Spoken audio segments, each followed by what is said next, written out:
Salut à toi, aujourd'hui on plonge au sens propre dans l'univers incroyable de Lucille Boudou, photographe aquatique et ancienne nageuse. Ensemble on va parler de passion, de technique photo sous l'eau, de dépassement et d'amour du sport.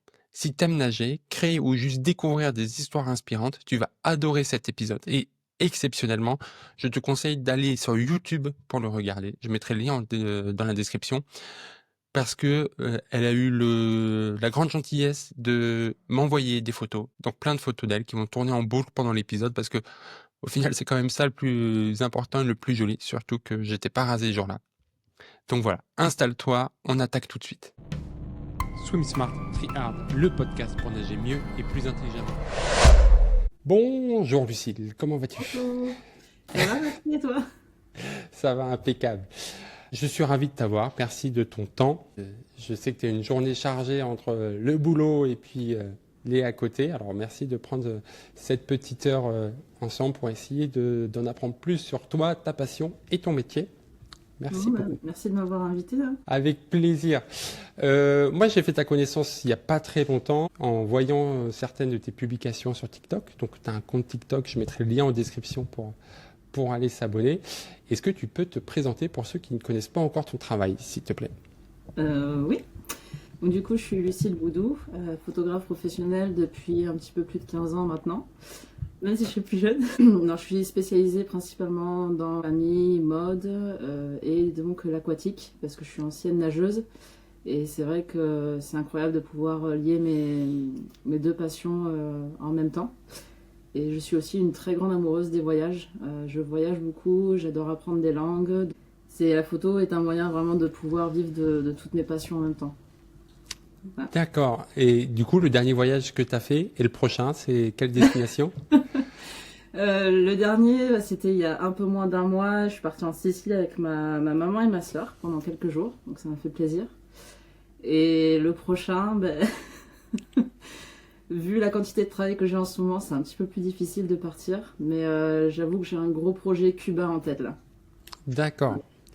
Donc, ancienne nageuse, est-ce que tu peux nous en dire un peu plus sur ton passé de nageuse? J'ai commencé, je pense, j'avais à peu près 5 ans, 6 ans. Direct on était déjà dans les catégories compétition en fait, hein, même à l'époque, c'était déjà les petites compétitions. Et je crois que ma dernière compétition, je devais avoir 21 ans, quelque chose comme ça. Après, j'ai beaucoup voyagé, donc j'ai arrêté. J'étais pas une très très grande nageuse non plus. J'ai jamais été en National 1, mais j'étais quand même dans les championnats de France de mes catégories. Donc à l'époque, on avait encore les catégories minime, cadet, junior. J'avais les mêmes, hein, donc donc c'est bon. Donc voilà, Mais- je faisais plus ça et c'était quand j'étais au lycée, c'était tu nageais le midi, le soir, t'allais au lycée le matin, t'allais nager le midi, tu retournais au lycée l'après-midi, t'allais nager le soir, t'avais tes 3 séances de muscu, c'était un autre rythme quand même. Oui, et puis tu sens le chlore toute la journée. T'as beau prendre 10 douches dans la journée, t'auras toujours les cheveux, ouais. Mais moi, ça me fait bizarre maintenant que je suis plus chez moi et que je nage quasiment plus. De pas sentir le chlore, ça me fait un peu bizarre. Tu vois, je redécouvre des odeurs. Non, non, non, maintenant c'est blanc malheureusement. Ceux qui sont sur YouTube, vous verrez que j'ai les cheveux blancs. Donc voilà, ça change. Du coup, je devrais donner ça comme excuse, comme j'ai beaucoup de cheveux blancs, tu sais, je devrais dire que c'est à cause du chlore. Bah oui, ça attaque, c'est évident que c'est ça. Voilà, j'ai parlé de digression, on est tout à fait là-dedans. Donc tu nages, à quel moment tu découvres la photo? Je m'y suis vraiment attachée quand justement j'étais en dernière année au lycée. Parce qu'en fait, à la base, je voulais travailler plus dans la communication, dans la publicité. Quelque chose auquel je suis très mauvaise en réalité, donc heureusement que je suis pas allée là-dedans. Non, c'était vraiment la Coupe du Monde de rugby de 2007, je m'en souviens très bien. En France? Quand je voyais toutes les photos passer, à chaque fois je me disais mais c'est vraiment incroyable et je voyais les photographes sur le terrain et j'étais jalouse. Et même toutes les photos, les posters de nageurs que j'avais dans ma chambre, là, les murs entiers de posters de sportifs. Je me disais que c'était un métier incroyable de pouvoir être au plus près des athlètes, ou de l'ambiance d'un stade, des choses comme ça. Et je voulais vraiment je voulais faire ce métier en fait. créer des souvenirs, des photos de moments incroyables dans le sport. Et c'est ça qui m'a vraiment motivée à aller là-dedans. Et quand est-ce que tu t'es lancé dans ce métier-là? Parce que c'est pas évident de se dire que ça va être ça notre métier. Ben, en fait, j'avais pris la décision de faire une année, donc après mon bac, de faire une année en école de photo en tant que reporter. Et je m'étais dit, si ça me plaît pas, c'est juste une année de perdu et après je peux repartir en communication. Mais la communication, si ça me plaît pas, je suis partie pour 2, 3, 4 ans. Donc c'est pas la même décision. Et au final, la photo, bah, c'est ce qui m'a plu. Et je suis partie direct à l'étranger derrière. Et voilà, je suis partie travailler en tant que photographe à l'étranger. Et j'ai pas lâché depuis. Donc, Et quand est-ce que tu te spécialises, quand est-ce que tu commences les photos subaquatiques? Il y a une raison particulière ou... C'est beaucoup plus récent, c'était il y a 2 ans à peu près, quelque chose comme ça. Parce que l'idée m'est venue plus vers 2016 quand j'ai vraiment découvert la chose. Et puis après, bah, comme voilà, j'étais encore à l'étranger, j'ai pas trop pu me concentrer dessus, parce que bon, quand même, les caissons, c'est un investissement, il faut aussi un peu apprendre, il faut avoir des opportunités. Puis il y a eu le Covid entre-temps. Il y a 2 ans à peu près. Et en quoi le fait d'avoir été nageuse, est-ce que ça t'aide dans ton métier actuel quand tu prends des photos sous l'eau? Bah, déjà, je suis super confortable. J'ai aucun souci à prendre du matériel, à aller au fond de l'eau, à rester pendant, bon, allez, peut-être pas une minute, mais je sais que je reste 45 secondes assez facilement. Je remonte, je redescends, je peux faire des séances de 2 heures et je suis à peine fatiguée. Je sais que pour d'autres personnes qui n'ont pas cette capacité, déjà cette aisance dans l'eau, et de pouvoir retenir son souffle et de pouvoir faire des mouvements facilement sous l'eau, c'est beaucoup plus rapidement fatigant, quoi. Et tu aurais un petit tips justement pour ceux qui ont un peu de mal à faire ces allers-retours. Est-ce que toi, tu as quelque chose pour une tactique de respiration ou pas? Faut essayer d'économiser son souffle en fait quand on est en extérieur. Faut éviter de faire trop de mouvements parce que c'est vrai que plus tu te fatigues, bah, plus ça va être difficile après dans l'eau. Donc déjà, même quand les gens ils se submergent, il faut qu'ils évitent de faire trop de mouvements s'ils sont pas forcément à l'aise. Parce que forcément, ça va les fatiguer beaucoup plus rapidement. Puis pareil, plus vous allez lâcher l'air, plus ils vont lâcher leur bulle rapidement, bah, plus ils vont être à court d'air en fait dans leurs poumons. Donc il faut essayer de garder aussi. Souvent les gens pensent que pour aller tout au fond de l'eau, il faut lâcher tout l'air, alors qu'en fait on peut juste en lâcher un petit peu et on descend doucement aussi. Ouais. Ça permet de rester plus longtemps. D'accord, très bien. Et on va rentrer dans le vif du sujet. Quelle sensation tu as, toi, quand tu prends des photos sous l'eau? Qu'est-ce qui te plaît là-dedans? En espérant qu'il y ait quelque chose qui te plaise, sinon l'épisode va être très très court.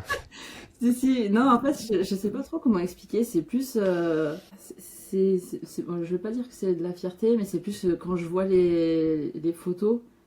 Je suis un peu en admiration en fait c'est pas que je suis en admiration de mon travail, c'est juste que je suis trop contente en fait d'avoir pu faire quelque chose que je voyais à la télé en fait, ou dans les magazines de sport, les choses comme ça, quand surtout quand je fais des nageurs en fait, que c'est en action et que je vois le mouvement, et en fait quand j'ai la photo devant moi, je suis trop contente parce que je me dis wow, c'est incroyable, ce sport est magnifique. Et l'eau, c'est magnifique, c'est un élément. À la base, c'est pas notre élément. Donc, quand tout est ensemble, je suis trop contente de voir ça, quoi. Oui, le côté, on s'est adapté à l'eau, on a appris à la gérer, et puis juste le côté, l'eau, ça sublime une photo. La texture de l'eau, j'ai vu les photos que tu m'as envoyées, et puis là, elles sont en train de défiler pour ceux qui sont sur YouTube. Rien que d'avoir la pellicule d'eau sur un corps qui est en exercice, je trouve que c'est un côté un peu féerique, tout de suite, quoi. Ouais, en fait, moi, ça me donne envie de nager. Surtout quand on voit. Alors, je repars sur les nageurs, hein, mais quand on voit le mouvement de l'eau contre souvent les bras ou les jambes, et on voit les bulles et on comprend le mouvement technique, que la rapidité, on peut même imaginer la rapidité du mouvement. Donc oui, parce que c'est un truc qu'on ne pense pas, mais regarder des photos de nageurs, ça permet aussi de travailler sa technique en prenant un peu de recul. Donc ça peut être bénéfique. Alors, ça dépend de qui on regarde sur la photo, mais s'il y a une bonne technique, tout de suite ça se voit. Et toi, je suppose que tu dois le voir sur tes photos. Même eux, en fait, à chaque fois, ils s'en rendent compte quand ils voient toutes les photos, ils se disent, ah ouais, là, en fait, mon mouvement, il est pas correct. Ou d'ailleurs, à chaque fois, je leur fais des 2-3 vidéos que je leur donne pour justement les aider un peu à progresser, parce que c'est quand même important de voir ces mouvements. C'est pas quelque chose. Enfin, l'entraîneur, quand il est au bord du bassin, il voit un peu, il peut aider. Mais nous, en tant que nageurs, on a quand même vraiment besoin de se voir pour comprendre un petit peu plus là où il faut progresser, quoi. Ouais, tout à fait. Et toi, dans quel cadre tu arrives à intervenir? Comment ça se passe En général, je filme plus quand même quand je suis sous l'eau, parce que c'est la partie qui est plus intéressante, forcément. Mais c'est après, quand on fait le visionnage des photos, tout ça, où je leur montre aussi les vidéos. S'ils veulent les garder ou s'ils veulent les envoyer à leur entraîneur, je peux le faire aussi. Donc toi, t'es dans le sud-ouest, si je me souviens bien, et si je suis pas nul en géographie? Je suis à Avignon, enfin vers Avignon, donc du coup, c'est un peu le... En fait, Avignon est en PACA, et là où je vis, c'est dans le Gard, et donc c'est en Occitanie. Voilà, j'ai eu 4 au bac de géo, donc ça s'explique un petit peu.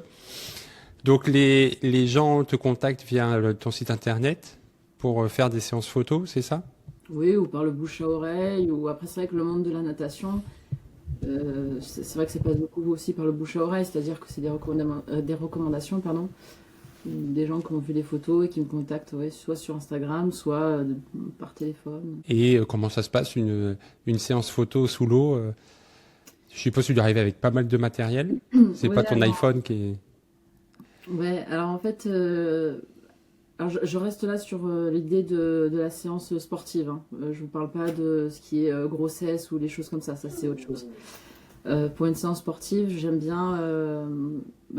Déjà, on a une première communication, parce que j'aime bien connaître le nageur, la nageuse, euh, ses spécialités, ce qu'il aime, ce qu'il aime moins, parce que c'est quand même important d'avoir cette relation.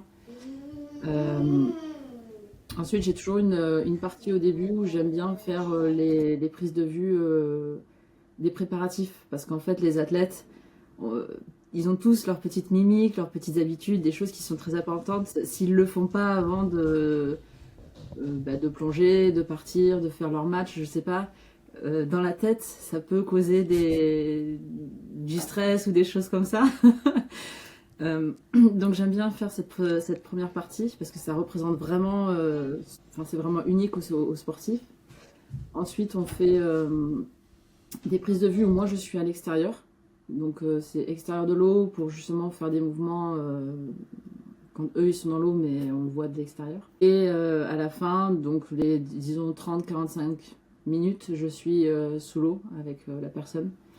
Donc si c'est un nageur, je vais lui demander de faire un petit peu tous les nages. On va faire des plongeons, dos, bras, pape, crawl. On va le faire en technique, donc nager doucement. Et je demande à chaque fois de faire des sprints. Parce que c'est là où on a vraiment le mouvement, c'est là où on a toutes les sensations fortes. Donc on fait vraiment un peu tout. J'essaie de vraiment faire un petit peu de tout pour représenter un peu les étapes. Ouais, top. Et oui, et puis au moment des sprints, c'est là où tu vois toute la puissance. Tu as un côté animal qui ressort. C'est impressionnant. Ouais, le choc dans l'eau, c'est... C'est top. Est-ce que tu as des conseils à donner pour ceux qui prennent des photos? Par exemple, je sais que moi, mes parents, quand ils venaient en compétition, toutes les photos qu'ils ont prises, alors ils n'étaient pas sous l'eau, ils étaient dans les gradins, mais ils sont catastrophiques. Alors, c'était pas le même matériel. À l'époque, les appareils, c'était pas les mêmes. Merci de souligner mon grand âge. Non, mais on doit être similaires, ça. Mais voilà, quelqu'un ça va bientôt arriver là, avec les vacances qui arrivent, qui va vouloir prendre des photos, soit sur la plage, soit dans un lac, ou en tout cas de l'eau. Est-ce qu'il y a des petits tips que tu as pour sublimer ces photos-là? Déjà, il faut faire très attention à sa lumière. C'est-à-dire que, enfin, on le sait, on le voit, le soleil, ça reflète sur l'eau. Donc, si on veut pas que les photos, en fait, que l'eau apparaisse blanche, faut bien voir déjà sa position, son exposition. C'est-à-dire que si on veut pas avoir quelque chose de blanc, on va peut-être éviter d'être en plein soleil, contre-jour, des choses comme ça. Sauf si on sait vraiment bien maîtriser. la direction en fait de son appareil, de son objectif. Ça, c'est un petit peu la première chose. Après, c'est ces réglages, mais ça, c'est très technique en fait. C'est comprendre ces réglages, utiliser des filtres. Alors, je suppose que c'est pas les filtres Snapchat qui mettent des oreilles. Non, Si si on peut abolir ce genre de choses. non, il y a des filtres, ça s'appelle les filtres polarisants. Et donc là, en fait, c'est un filtre qui tourne sur l'objectif et qui permet, je fais un gros résumé là, mais de contrôler la lumière pour neutraliser un peu justement ces effets De reflet de l'eau. de reflet de l'eau. Ouais. Très bien. Tant en termes de matériel, tu parlais d'arriver avec des caissons tout à l'heure. Ça nécessite quoi de faire une séance de shooting sous l'eau? Alors, caisson de la marque Seafrog. Donc, en fait, c'est des gros caissons. Donc, on met notre appareil, c'est adapté, attention. Donc, par exemple, moi, j'ai un Canon, c'est un 5D. Donc, le caisson est vraiment, je l'ai acheté parce qu'il est adapté à mon appareil. C'est-à-dire que comme j'ai des boutons aussi sur le caisson, si c'est pas bien adapté, je peux pas faire de réglage. Donc déjà, il faut trouver le caisson spécifique pour son appareil. Il faut faire attention aux objectifs qu'on peut mettre dedans, parce que tous les objectifs ne peuvent pas aller dans les caissons. Ou alors il faut avoir un budget, il faut avoir un bon budget. Donc après, pour le moment, moi je travaille pas avec des flashs qui vont dans l'eau. Je travaille principalement avec la lumière naturelle, ou alors si j'ai besoin de flash, c'est de la lumière continue que je mets en extérieur en fait, des spots que je mets en extérieur. Parce que ça, c'est encore un autre style de matériel, de pouvoir avoir des déclencheurs de flash qui vont dans l'eau et qui, enfin, ça c'est un peu ce qu'on peut voir pour les reportages aquatiques ou les choses comme ça. Oui, on parlait tout à l'heure d'adapter l'élément eau. Là aussi, dans ta technique de prise de photo, il faut que tu adaptes à cet élément parce qu'il y a tout qui change, quoi. En vrai, c'est vraiment stressant de mettre son appareil dans l'eau. En fait, c'est beaucoup de vérification. Même le caisson, il faut bien à chaque fois graisser. Il faut bien faire attention parce qu'en fait, c'est la moindre fuite. L'appareil, ça peut le tuer en fait. Parce que tu prends ton appareil, que tu mets dans le caisson, et c'est le caisson qui permet d'aller sous l'eau. C'est pas un appareil spécial pour aller sous l'eau. Non, oui, c'est un Oui. caisson. Donc si le caisson n'est pas assez étanche, si on n'a pas, donc faut bien enlever par exemple, faut enlever tout l'air pour bien que ce soit compressé. C'est pour ça que je disais, il faut bien mettre du silicone de partout, faire attention que ce soit bien étanche. Et puis quand on sort de l'eau, pareil, on va d'abord tout essuyer, faire ça doucement. Donc, s'il y a Oui, pas je de comprends. de batterie, je te garantis que tu sais que t'en as pour 15-20 minutes pour tout enlever et tout remettre. Il faut faire bien attention à ce que tout soit bien prêt. Une fois que tu scelles le caisson, t'as pas envie de le réouvrir au bout de 15 minutes, quoi. Je stressais à mort quand j'ai mis mon Samsung sous l'eau parce qu'il était étanche. Alors, je peux comprendre que pour ce genre de matériel, tu fasses attention. Tu photographies en piscine principalement ou ça t'arrive de faire dans d'autres éléments? Non, là pour le moment, non, là j'ai fait que en piscine. D'accord. Est-ce que tu as un spot de rêve où tu te dis un jour je ferai une séance photo là-bas? De rêve, non, mais c'est vrai que faire quelque chose dans les îles ou avec une eau cristalline, c'est vrai que ce serait top, quoi. D'accord. Ou j'avais des idées de faire ça avec des épaves aussi. Euh, des belles photos. Enfin, j'ai des projets en tête avec des bateaux épaves, des choses comme ça, mais à voir. J'aime pas trop l'eau froide, donc il faut déjà que ce soit en période chaude. D'accord, moi qui suis en Meuse et qui voulais te proposer un shooting dans le lac d'à côté, il y a peu de chance. Faut que ce soit à plus de 25 degrés, 25. D'accord, je suis gentille, 25, mais c'est vrai que si c'est en dessous de 27, je vais avoir du mal. D'accord. J'aimerais qu'on parle un peu des... Donc là, c'était les photos sportives, Oui. avec des gens qui ont l'habitude de l'élément eau. Ouais. Je suppose que tu as des photos artistiques où des fois les gens ont un peu moins cette habitude de l'eau. Et est-ce que tu as des moments où ça bloquait justement? Alors en fait, j'avais, pour la petite histoire, et d'ailleurs, tu les as dans les photos, j'avais un influenceur Instagram qui m'avait contacté, parce qu'il avait vu mon travail, il avait dit, mais c'est trop cool, j'adorerais avoir un post, une photo dans l'eau, j'ai une idée, c'est l'affiche d'un film, j'ai une mannequin que je connaissais d'ailleurs. J'ai dit, bon bah ok, on fait une séance. Et donc moi je préviens, j'explique, parce qu'il y a quand même des règles de sécurité. Bon, bah, il y avait des surveillants forcément, les autorisations. Et il me dit, ouais, je veux venir avec ses vêtements, ses vêtements, ses vêtements, ses vêtements. Et en fait, je le vois avec toutes ses fringues. Et je me suis dit, mais tu sais nager? Oui, oui, oui, je sais nager. Ok. Je lui dis, mais attention, c'est déjà quelqu'un qui sait pas très bien nager, qui va dans l'eau avec des vêtements, ça peut très vite être dangereux, en fait. Parce que c'est lourd, et la personne panique, et c'est là où les accidents arrivent. Et donc lui, il était avec un énorme jean. Il avait des bottes, mais un truc, mais avec des talons comme ça, tu sais, des trucs énormes compensés, des vestes, la fourrure, des bijoux. Et en fait, je lui ai dit, mais tu veux aller dans l'eau avec ça? Il me dit, ouais, ouais, t'inquiète, mais de toute façon, ça va prendre que 2 minutes la photo. Alors, avec des nageuses professionnelles, enfin, j'étais avec des nageuses synchro. On a eu du mal pour faire une photo parce que justement, c'est très technique. Et lui, il me dit, ça va prendre 2 minutes. Et en plus, ils étaient deux parce qu'il y avait la mannequin en plus. Non, je dis, non, à mon avis, on en a pour 1 heure et demie en fait. Donc, ah bon? Il rentre dans l'eau en sautant. Et en fait, il est en train de se noyer direct. Donc forcément, j'avais prévu le coup, hein. Donc on avait la perche et tout. Et en fait, il n'a pas tenu 30 secondes avant d'enlever le manteau, les chaussures.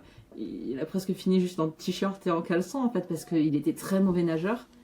Et il se rendait compte que c'était trop lourd. Et au final, on a fait des photos où il s'est accroché au muret. Et il descendait. Et moi, j'ai fait une énorme, enfin, beaucoup de retouches autour pour tout enlever parce que c'était pas possible. Donc oui, les gens, ils s'imaginent que c'est facile. Ouais, je sais nager un petit peu, je m'amuse dans l'eau. Mais en fait, vous vous amusez pas avec des vêtements, en général. Et vous ne devez pas poser pour des photos. C'est beaucoup plus difficile et c'est très fatigant, en fait. D'aller dans l'eau, d'essayer de rester plus de 30 secondes. Beaucoup de gens n'arrivent pas à rester plus de 30 secondes, en fait. Donc, et moi, en 30 secondes, faire des photos et te placer, te dire mets ta main comme ça, tout ça. Donc c'est... Donc voilà, donc quand on verra la photo, on saura à quel point il s'est surestimé. Et commencer en disant je veux ça, ça, ça, ça, et finir. Pour les gens qui savent, on va dire, je crois que sur son compte Instagram, du coup, il y a encore la photo. Et je pense que dans ses stories, il y a la photo où il saute dans l'eau. Où il saute dans l'eau avec tous ses fringues. Ça me fait toujours encore sourire. Et nous, on sait ce qui s'est passé. Et voilà.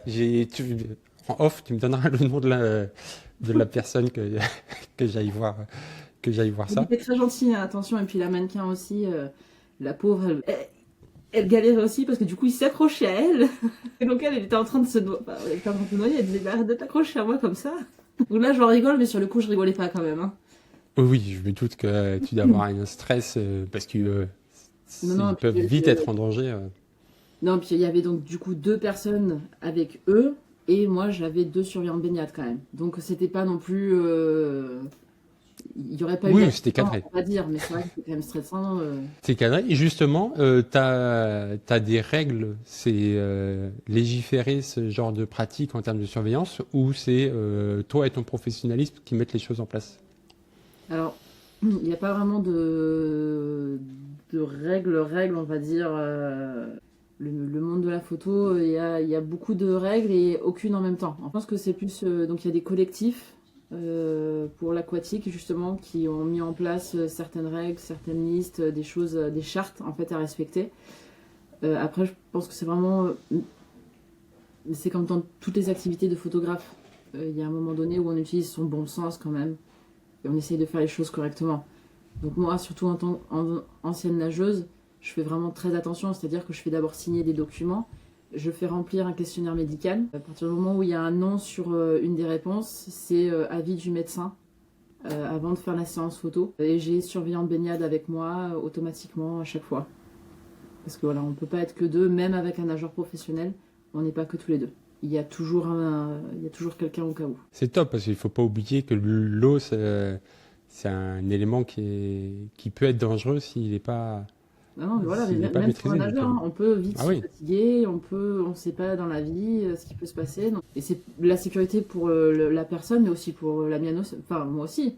Au final, Ah bah oui. je me fatigue aussi. Des fois, je suis avec des poids pour me soutenir, pour me Pour tenir rester au en... fond.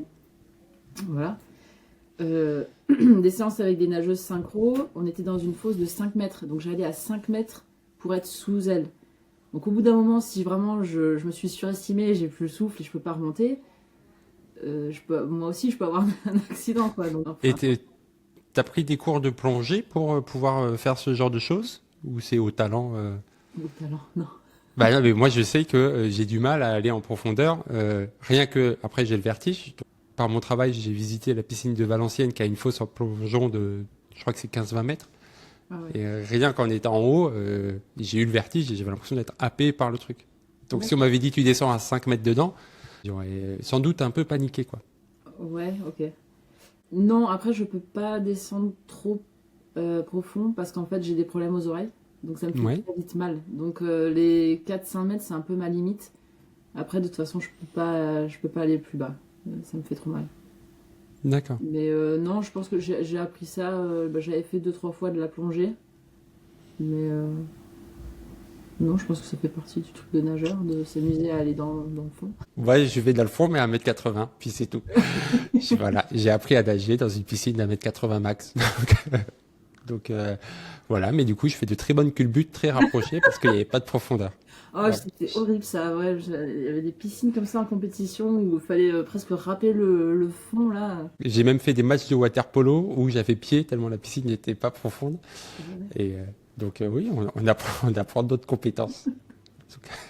Donc c'est tout.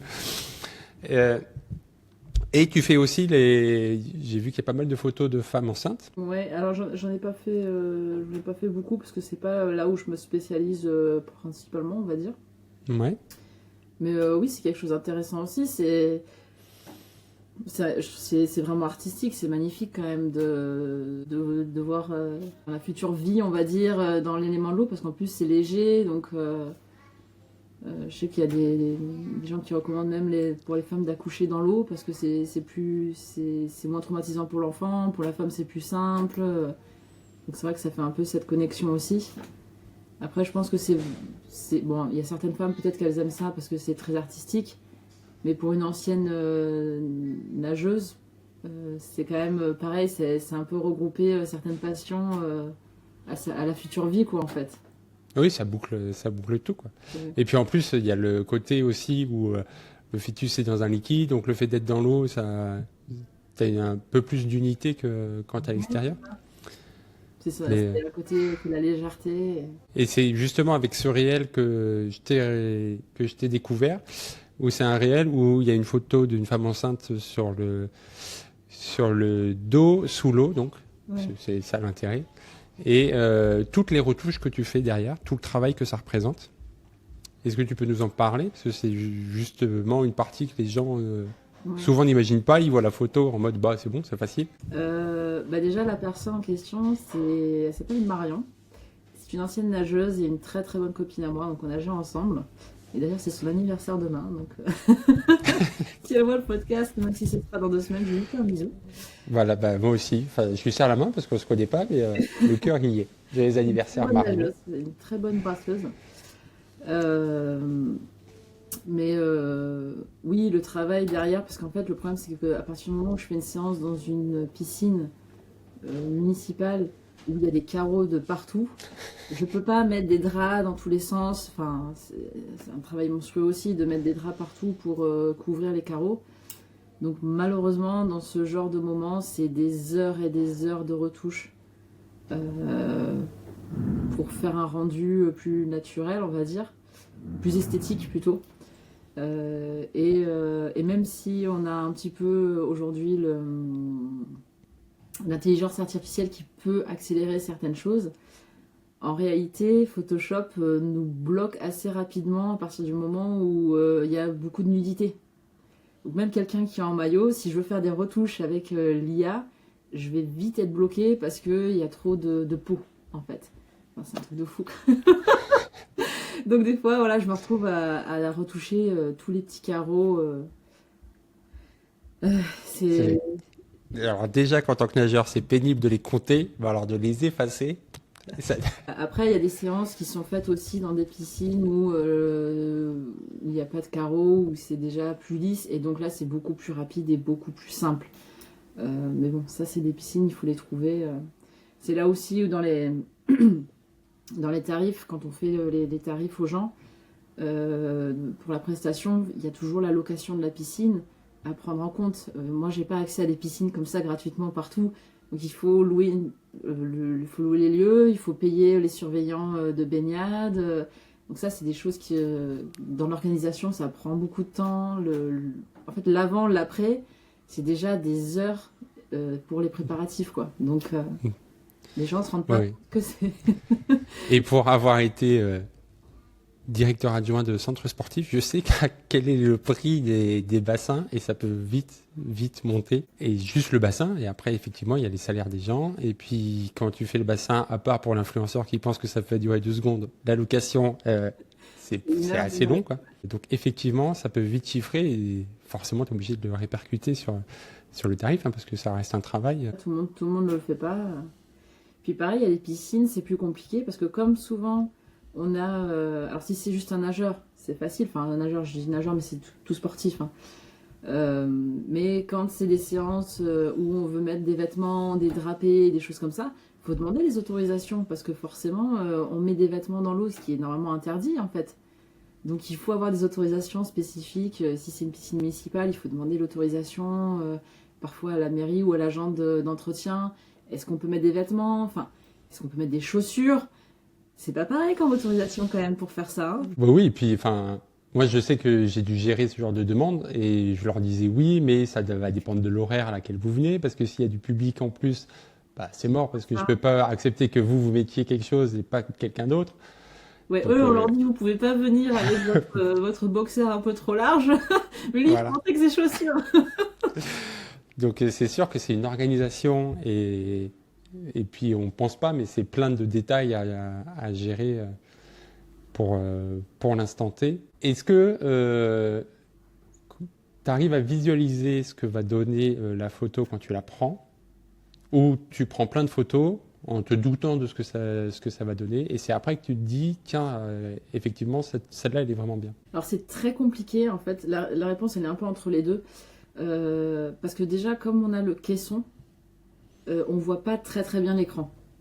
Donc, je peux vérifier, et je vérifie à chaque fois, hein, d'ailleurs, hein, je peux pas non plus laisser tout au hasard. Donc, je vérifie à chaque fois si le rendu, c'est à peu près ce que j'aimerais. Euh, mais des fois, entre l'eau, la lumière, c'est compliqué. Après, j'ai quand même une bonne idée parce que je regarde toujours dans le viseur, tout ça. Mais il y a des moments, surtout si je fais des jeux de lumière avec le soleil, je vais peut-être pas forcément très bien voir, sachant que j'ai le masque en plus. Donc, sous l'eau, j'ai le masque, le caisson. C'est un petit peu difficile d'avoir une très très bonne idée. Donc, c'est pour ça que c'est important de vérifier à chaque fois. Ce qui peut aussi, du coup, être très fatigant pour la personne en face, parce que du coup, elle attend. Donc, j'essaye de pas trop faire attendre non plus. Mais si je vérifie pas et qu'on a passé 2 heures dans l'eau pour rien, c'est pas bon non plus. Donc, après, je suis en rafale, hein. C'est-à-dire que je vais prendre 100 photos, on va dans l'eau, j'en prends 100, quoi. Enfin, Oui, c'est l'avantage du numérique, oui. Ah non, mais c'est que Ah, je me souviens quand j'avais, avant de tourner le petit bitonio sur mon Kodak, j'avais 24 photos, je crois. ouais, Tu fais attention, quoi. ouais, tu choisis bien. Non, après, Top. je connais quand même les réglages, je connais ma technique, je sais ce que je fais. Et je sais l'effet que je veux donner à l'instant T. C'est-à-dire que je vais peut-être changer ma profondeur de champ, je vais peut-être changer ma vitesse selon est-ce que je veux avoir moitié haut, moitié extérieur. Est-ce que ça va être de la rapidité? Est-ce que je vais avoir un mouvement qui fait un peu un effet flouté? Ça, je le réfléchis avant de faire la photo. Après, sur le moment, c'est vrai que ben, je vérifie quand même si ça s'est passé comme je voulais. Sinon, ben, je vais demander 2 fois, 3 fois, 4 fois. On va la refaire jusqu'à ce que j'ai quelque chose qui me convienne, quoi. D'accord. J'en profite, il y a une question qui me vient en tête, c'est juste, moi, pour moi perso, les auditeurs, vous pouvez avancer de, je pense, 1 ou 2 minutes. Et là, avec le podcast, je suis obligé maintenant de me prendre en selfie et je sais jamais comment prendre un bon selfie de moi. Alors, toi, en tant que photographe professionnel, Oula. quels sont tes Attention, je suis conseils? très mauvaise au téléphone.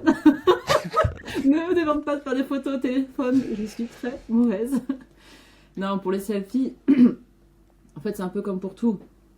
Il faut pas que tu mettes le téléphone, enfin, ça dépend l'effet que tu veux donner, mais si tu te prends le téléphone, que tu le mets en bas de toi, tu te grossis forcément. Donc déjà, t'évites de faire ça. Je sais pas comment le prendre, mais d'accord. Non, pour tout le monde, en fait, tout le monde. C'est sûr que si tu fais des choses comme ça va pas. Donc en fait, c'est pour ça que souvent, quand tu vois les influenceurs ou les gens sur Instagram, ils sont toujours un peu en hauteur. Alors évite de faire ça parce que enfin, ça fait un peu gnangnan aussi, d'accord? Mais donc en général, les gens, c'est juste un tout petit peu au-dessus de toi. Et pour les... Alors ça, c'est des techniques de lumière, mais les femmes, on évite d'être trop face en lumière, sans ombre, parce qu'en fait, ça nous grossit. D'accord? Donc une femme, elle va toujours essayer d'avoir un petit peu d'ombre pour affiner. D'accord. Un homme, au contraire, en général, hein, attention, je fais attention à ce que je dis. En général, quand l'homme veut faire un peu plus musclé ou un peu plus baraque, il va se mettre en pleine lumière, justement, pour faire plus gros. Pour faire genre. Ouais, voilà, c'est ça. Donc il faut faire attention au jeu d'ombre, de lumière. Mais donc juste mets peut-être un tout petit peu le téléphone un tout petit peu au-dessus. Évite de te mettre comme ça. Voilà. D'accord. Je sais pas si je laisserai ce passage-là ou pas, parce que je suis pas sûr que ce soit très intéressant. Mais voilà, ouais, c'est un truc que je galère. Et je pense que là, on va revenir sur le vrai podcast. Mais ça doit arriver que des gens que tu prends en photo, pardon, sont pas à l'aise avec leur image Très et leur souvent, corps. Moi, je sais que je supporte pas me voir en photo ou m'entendre. Enfin, je ne sais pas pourquoi je me suis lancé dans un podcast parce que c'est les deux. c'est dur, hein. Mais toi, Je qu'est-ce me suis lancée que... dans des vidéos là en ce moment. Je m'amuse, je fais des vidéos pour m'amuser, on va dire. Mais c'est super dur quand on n'aime pas trop son image et qu'on n'aime pas être exposé aux gens comme ça. Moi aussi, je le fais parce que c'est un côté comique, mais je le ferais pas si c'était du pur sérieux. Je serais pas assez à l'aise. Mais oui, pour répondre à ta question, j'ai beaucoup, beaucoup de gens qui ne sont pas à l'aise avec leur image, qui ne s'aiment pas du tout en photo. Mais déjà, à la base, c'est sûr que si c'est d'autres personnes qui les prennent en photo avec leur téléphone ou des choses comme ça, qui comprennent pas trop le portrait, la lumière, la technique, laissez les professionnels faire leur travail en fait. Donc c'est pour ça que les gens ils viennent voir un photographe. S'ils veulent avoir de beaux portraits, au bout d'un moment, tu fais confiance à quelqu'un qui connaît sa technique, qui connaît sa lumière, qui veut être mis en valeur. Après, c'est un vrai travail. On peut aussi avoir un maquilleur professionnel ou des fois, c'est toute une équipe pour. Il faut pas croire vraiment. Parce que du coup, voilà, je suis aussi spécialisée dans le portrait et la mode. Tout ce que vous voyez vraiment dans les magazines ou sur internet et tout, faut pas croire que c'est 100% la réalité. Souvent, il y a le maquillage, la coiffure, la lumière, l'objectif que j'utilise, l'angle que je vais utiliser. Mais après, derrière, il y a les retouches aussi. Alors moi, j'essaye de pas faire trop de retouches. J'aime bien qu'il y ait quand même un côté naturel. On n'est pas des poupées, d'accord? Que ce soit pour les hommes, pour les femmes. Mais il y a quand même un petit peu de retouches. Donc, voilà, faut pas toujours tout croire. Et c'est normal que moi aussi, enfin, les téléphones, on a toujours des photos, elles sont... C'est dur des fois hein, de se voir et de se dire, mais j'ai pas l'impression de ressembler à ça. Mais est-ce que mentalement ou pour la confiance en soi, tu conseillerais une séance shooting avec un pro? Et quels pourraient être les impacts? Alors, on a complètement changé de sujet, hein, mais bon, c'est le jeu. Quels seraient les impacts d'une séance et de passer 1 heure ou 2 avec un professionnel? En fait, je pense que c'est surtout pour remettre confiance un petit peu. Parce que souvent, justement, les gens ne se sentent pas confortables avec leur corps ou avec leur image. Ils se sentent pas confortables en société ou ils sont mal à l'aise. Et donc, le but de la séance, déjà, c'est de passer un bon moment, de rigoler avec quelqu'un et de se sentir à l'aise de poser. Parce que c'est très, très difficile de poser, en fait. Certaines personnes sont à l'aise, enfin, ils s'en rendent pas compte, ouais, moi j'aime bien. Mais les gens qui ont plus de mal, c'est très difficile de se mettre en avant et de poser. Donc déjà, c'est une relation de confiance et de passer un bon moment. Pour moi, c'est ça la première partie qui est vraiment importante.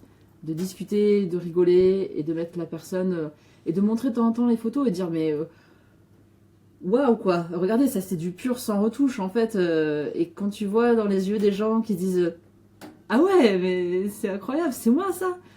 C'est juste ce petit moment déjà où ils prennent conscience que encore une fois, ce qu'ils voient partout, et c'est beaucoup de travail derrière. D'accord? Et tout le monde peut. Tout le monde est beau, en fait. On peut tous être fiers de son image et être confortable, en fait. Et j'adore quand je fais des portraits et que ensuite les gens soit sont émus, soit ils me disent bah, merci parce qu'en fait c'est incroyable. Je pensais pas, on dirait que je peux être dans un magazine.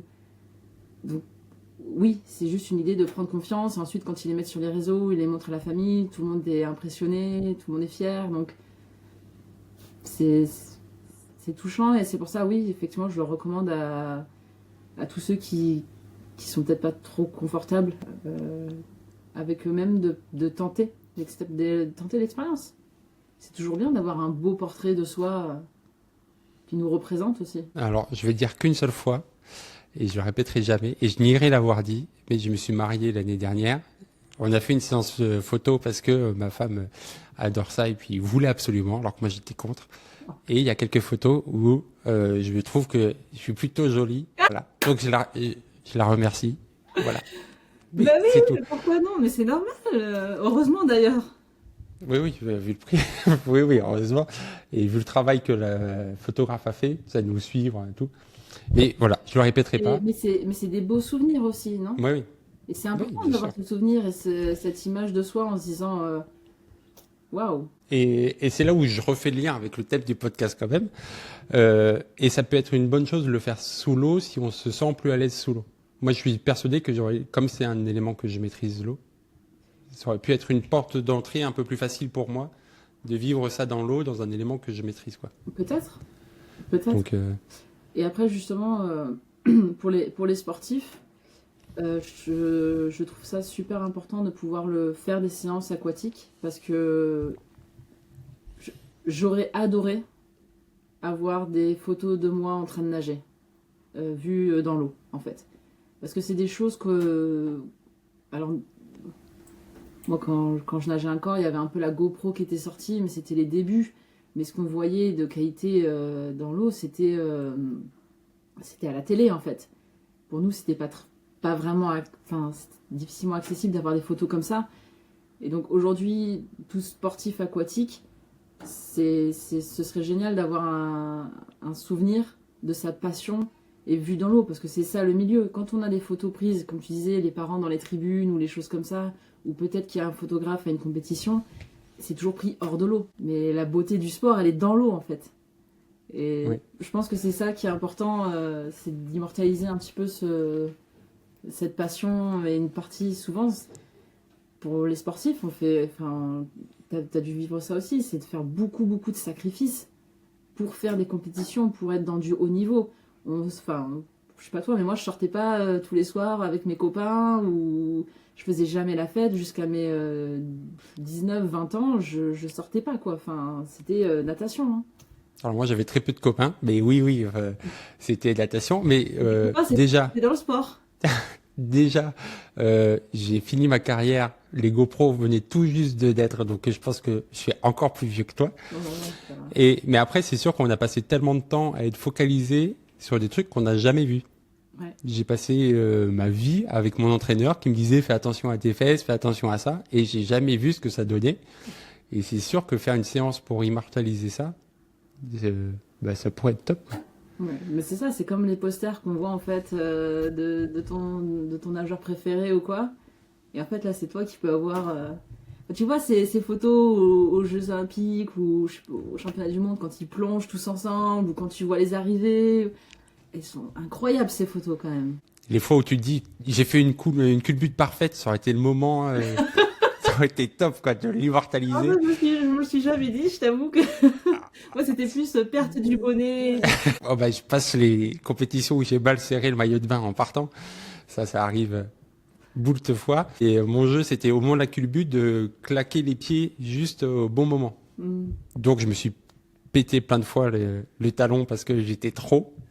Mais il y a des fois où même sous l'eau, tu dis, là, j'ai bien fait, j'aimerais bien voir ce que ça donne, quoi. Ouais. Donc, et justement, est-ce que tu as eu l'occasion de photographier des compétitions? Est-ce que ça se fait? Est-ce que c'est faisable? Alors, j'ai eu quelques contacts vis-à-vis de ça, mais en fait, c'est beaucoup d'autorisation, encore une fois. Puisque la compétition, il y a beaucoup de mineurs déjà, en règle générale, donc c'est déjà un tout petit peu plus compliqué vis-à-vis de ça. Et il faut des autorisations spéciales, donc soit de la ligue, soit si c'est une petite compétition départementale, bah, il faut demander au comité. Mais c'est compliqué, Ouais, puis après vendre les photos derrière. Donc j'ai essayé de me rapprocher, j'ai envoyé quelques contacts, mais même moi je suis pas sûre à 100% de vouloir faire ça en fait. D'accord. Et tu parlais que c'était compliqué de trouver des piscines dans lesquelles faire ton travail. Est-ce que tu en as plusieurs avec lesquelles tu travailles régulièrement? Oui, parce que j'ai quand même les clubs pour lesquels j'ai nagé qui me donnent assez facilement accès. Disons que si je demande, euh, ils vont toujours trouver un créneau pour que je puisse venir. Ouais. J'ai besoin. Avoir les autorisations, c'est beaucoup moins compliqué. J'ai toujours quelqu'un qui peut surveiller, qui peut se mettre disponible. Donc c'est vrai que j'ai quand même la chance d'avoir des bons contacts parce que je suis restée assez proche de ce milieu quand même. Donc, Alors, si tu peux les citer, ça m'arrange. Comme ça, je les publie sur les réseaux sociaux et je les tag et ça me fait de la pub. Donc, si tu peux donner à un ou deux noms de club ou de oui, piscine, alors ça serait parfait pour moi. mon club d'enfance qui est l'AS Villeneuve, natation, et mon deuxième club qui est le CN Avignon, qui est le club où j'ai fait de mes 15 ans à mes 21 ans. Et donc ils ont encore une nageuse de National 1. Tu as dû voir pas mal de photos d'elle, Marine, que je remercie encore beaucoup aussi, qui est une très bonne nageuse. Ça, c'est voilà, les deux clubs et j'ai la chance de pouvoir travailler assez régulièrement avec eux quand même. Et j'ai Ouais. aussi les nageuses, pardon, en fait, Vas-y, vas-y. toute l'équipe de natation synchronisée, qui est maintenant natation artistique.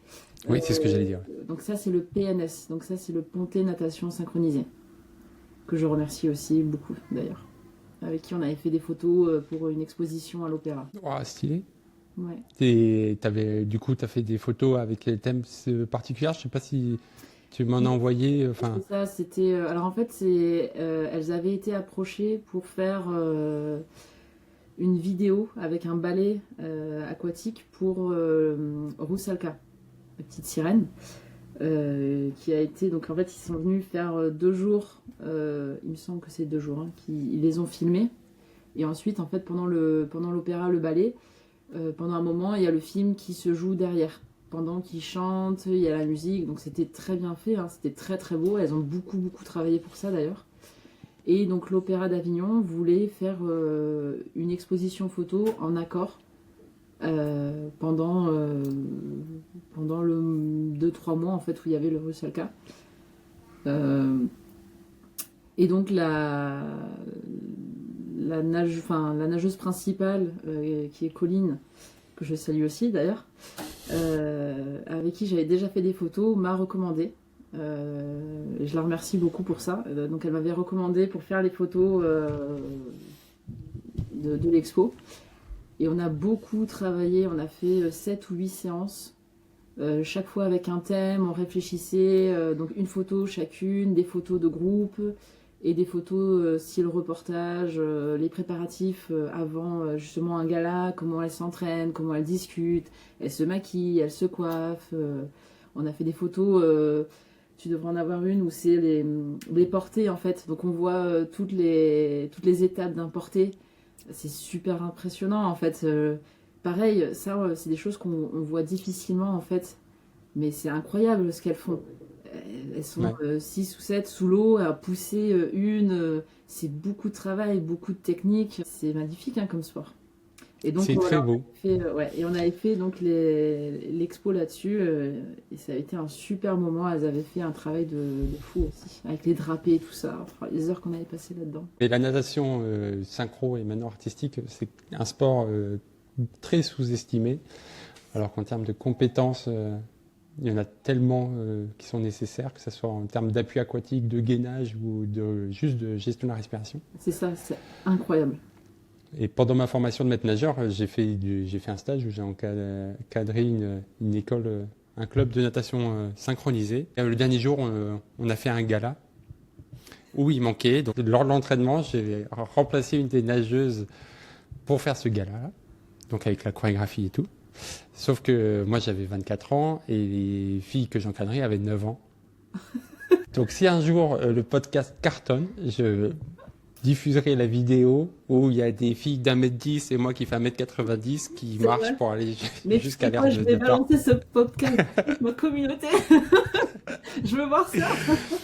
Mais voilà, moi qui suis en maillot de bain, pas épilé, pas souple, pas à l'aise, mais qui fait un moment un petit porté, pas dégueulasse. Donc, Ok. donc voilà, si jamais je cartonne un jour, je la montrerai avec plaisir. On arrive à la fin de cet échange. Alors déjà, merci beaucoup, c'était passionnant. J'avoue qu'on est allé dans tous les sens. Ouais, C'est je ce suis que j'aime désolée. bien. Mais ça, Non, non, mais c'est ma faute aussi. Hein. J'ai tendance à partir un peu à droite à gauche, pardon. non, je sais que... Et je travaille dessus. Il faut que j'arrive à me dire que j'anime un podcast et que je dois suivre un chemin. Mais comme j'invite que des gens qui m'intéressent, très vite j'oublie cette posture-là et juste, moi, j'ai des questions qui me viennent en tête et donc je les pose. Mais Ah, je mais travaille après, je pense qu'on dessus. a quand même fait pas mal le tour sur plein de choses. Enfin, on a abordé plein de J'ai l'impression. aquatiques. Et j'aime bien finir mes podcasts par 2 questions. Et après, je te libère. Première question, si tu as quelqu'un qui est en train d'apprendre à nager, qui est en phase d'apprentissage, d'accord, qui arrive à faire 1 ou 2 longueurs, mais pas plus, et qui te demande conseil pour progresser, qu'est-ce que tu lui dis? Bah, en règle générale, j'essaie déjà de savoir un petit peu ce qu'il fait pour nager. Enfin, est-ce qu'il nage avec une planche, sans planche, comment est sa technique, est-ce qu'il arrive à mettre la tête dans l'eau ou pas. Donc selon ses réponses vis-à-vis de ça, je vais aider différemment. Après, c'est souvent... les gens ont du mal à vraiment synchroniser les mouvements de bras, de jambes et la respiration. Et ils essayent de faire un petit peu tout en même temps. Et donc en général, j'essaie juste de leur dire non, prends ton temps, tu vas pas te noyer en fait, tu vas pas t'étouffer et te noyer en 5 secondes. Tu peux laisser ta tête dans l'eau et de faire ton mouvement et ensuite de respirer, que ce soit en brasse, en crawl. Faut juste prendre le temps et avoir confiance. Souvent les gens paniquent un peu et en fait, quand on explique aux gens mais tu sais que tu coules pas. Si tu as de l'air dans tes poumons, en fait, tu vas pas vraiment couler. Tu fais des tout petits mouvements et tu restes à la surface. Tu coules parce que tu paniques, tu te fatigues et tu bois la tasse. Donc, Ou parce que tu as des bottes avec ça de talons et que c'est compliqué de... oui, il y a ça aussi. Non, voilà, donc c'est toujours plus de... En fait, faut surtout, je pense, vaincre sa peur. Vaincre sa peur et avoir confiance, en fait, en son mouvement. Tu flottes, tu te gaines et si tu bois la tasse, tu bois la tasse. Tu vas pas te noyer d'un coup, hein. C'est top parce que le jour où on enregistre, dans 2 jours, je sors un épisode spécial pour tout le cheminement du débutant capeur à la première longueur. Ouais. Et je dis quasiment tout ce que tu dis, de prendre le temps de tout ça. Donc c'est bien, je suis pas complètement dans le faux, donc c'est cool. Et voilà, donc si vous l'avez pas entendu quand vous écoutez ça, n'hésitez pas à aller l'écouter. Et je suis tout à fait d'accord avec toi. Prendre le temps, décomposer, et ça va Vraiment un tout bonheur changer. d'être confortable dans l'eau aussi, hein. C'est comme si, enfin, tu vois, c'est vraiment flotter en fait. J'allais dire flotter sur un nuage, mais parce que c'est l'effet que ça me fait, je pense. Parce que je suis vraiment à l'aise, mais c'est juste cette sensation. Et puis quand t'es dans l'eau et qu'il n'y a aucun bruit et que tu te sens, c'est un peu comme être libre quelque part. J'adore cette sensation et je la recommande à tout le monde de se pousser un peu plus à être bon nageur, à être à l'aise dans l'eau parce que c'est des sensations incroyables quand même. C'est pour ça que je suis devenu maître nageur, parce que ça change la vie de savoir nager. Mm. Même si après on ne fait pas de la compétition, rien du tout, mais juste de se dire je vais au lac ou à la mer avec des copains et je vais pouvoir profiter parce que j'ai pas peur, je suis en sécurité, Ouais. bah, ça change tout. Donc je suis tout à fait d'accord avec toi. Et dernière question, j'essaye de faire grandir ce podcast, de rencontrer des gens passionnés et donc passionnants. Est-ce que tu aurais une personne à me conseiller en tant que prochain invité et surtout avec qui tu peux me mettre en contact? Bah écoute, je peux te mettre en contact avec anciens nageurs ou nageuses synchro, ou voilà, certaines personnes que tu as vues en photo, je peux très bien leur demander si elles seraient intéressées de participer et de parler. Parce qu'il y en a qui sont entraîneurs, il y en a qui sont encore sportifs. Donc je peux lancer Carrément. la perche et leur demander à tous, et si quelqu'un veut. Avec plaisir, surtout que notamment la partie nat synchro, on n'en entend pas souvent parler, on la néglige trop. Et donc c'est avec plaisir. Et si tu as passé un moment, hein, parce que si ça t'a embêté, non, mais avec plaisir que tu me mettes en contact avec ces personnes. Je leur enverrai un petit message. C'est très gentil Je à suis toi. contente de savoir que tu es intéressé aussi. Parfait. Et puis là, avec tous les noms que tu as cités, je vais pouvoir faire plein de pubs du podcast. La diffusion du gala se rapproche. Est-ce que tu as un dernier mot à dire avant qu'on se dise au revoir? Non, encore merci beaucoup. Et puis j'espère que moi aussi avoir des contacts et des gens qui me demandent, enfin qui me posent des questions ou Oui, de toute façon, je vais en description et puis dans les différents réels que je publierai, il y aura ton contact. Allez voir son travail, c'est impressionnant. c'est gentil. C'est top, que ce soit la partie aquatique ou l'autre, ou la partie terrestre. Tu fais de très belles photos et c'est très intéressant. Donc n'hésitez pas. Et puis la prochaine fois que je passe en Normandie du côté d'Avignon, je viendrai avec plaisir te voir. Merci beaucoup Lucille. Merci. Bien amusé. Parfait, moi aussi. J'espère que les gens qui sont restés jusque-là aussi. Ça va, ils ont pu jouer avec nous. Voilà, espérons qu'il y en ait. Si c'est le cas, dites-le. D'ailleurs, tu sais quoi, en fait, si j'ai une dernière chose à dire, je suis désolée parce que des fois j'ai beaucoup de mal à m'exprimer. Parce qu'en fait, je parle aussi très bien anglais et donc mon cerveau souvent fonctionne en anglais et donc je réfléchis aux mots et des fois je me dis est-ce que c'est un mot français ou anglais et c'est pour ça que des fois je bug et j'ai l'impression que mes phrases elles veulent rien dire. Voilà, d'accord. c'est pour ça. Légèrement prétentieux, mais d'accord. Non, mais... On accepte, il n'y a pas de souci. Pas du tout dans ce sens-là, c'était plus. Excuse-moi, je suis pas complètement. Non. C'est juste. Pas de souci. Alors, comme on est aux confidences, qu'on est à la fin, qu'il y a peut-être 2 personnes qui écoutent encore, moi j'ai la langue qui est pas du tout musclée, qui bouge pas, et j'ai dû faire beaucoup d'orthophonistes pour la muscler et puis pour parler correctement. Donc, en fin de journée ou quand je suis fatigué, on comprend plus ce que je dis, ou quand j'ai bu de l'alcool. Et là, j'avoue qu'aujourd'hui, c'est le 3e podcast que j'enregistre. En même temps, je gère mon fils. J'avoue que je commence à être un peu fatigué. Donc, voilà. Moi, je pense pas anglais. Je suis désolé. C'est juste que je suis mal foutu. Mais si tu veux, on peut le retourner tout en anglais. Non. Si ça t'arrange. Tu sais que c'est presque que je serais plus à l'aise. Hein. Moi, pas du tout. Donc, je me suis rendu compte que je parlais bien anglais avec des gens qui parlaient pas anglais, quoi. Genre quand j'ai fait des stages de natation en Italie, je parlais très bien anglais avec les Italiens. On en a fait en Angleterre, catastrophe quoi. Oui, mais entre gens qui parlent pas très bien, c'est toujours très bien. Voilà. Donc désolé, je ne pourrais pas bien parler avec toi. Tu es beaucoup trop forte. Tu penses en anglais, donc moi non.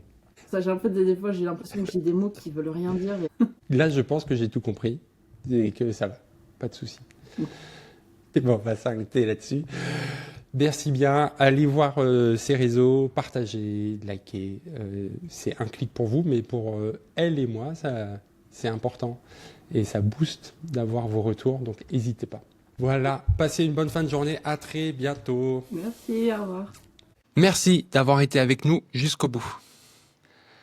Si cet épisode t'a plu, le meilleur moyen de soutenir le podcast et de le faire découvrir à d'autres personnes, c'est de t'abonner, de partager ou de laisser 5 étoiles sur ta plateforme. Tu peux aussi faire les 3 en même temps si tu as vraiment apprécié. Et n'oublie pas, retrouve toutes les ressources en description et on se retrouve samedi pour un épisode solo et la semaine prochaine, mercredi prochain, pour un épisode où je vais rencontrer Alizé pour parler de blessures. Comment essayer de mieux la vivre, la surmonter et revenir plus fort. À très vite.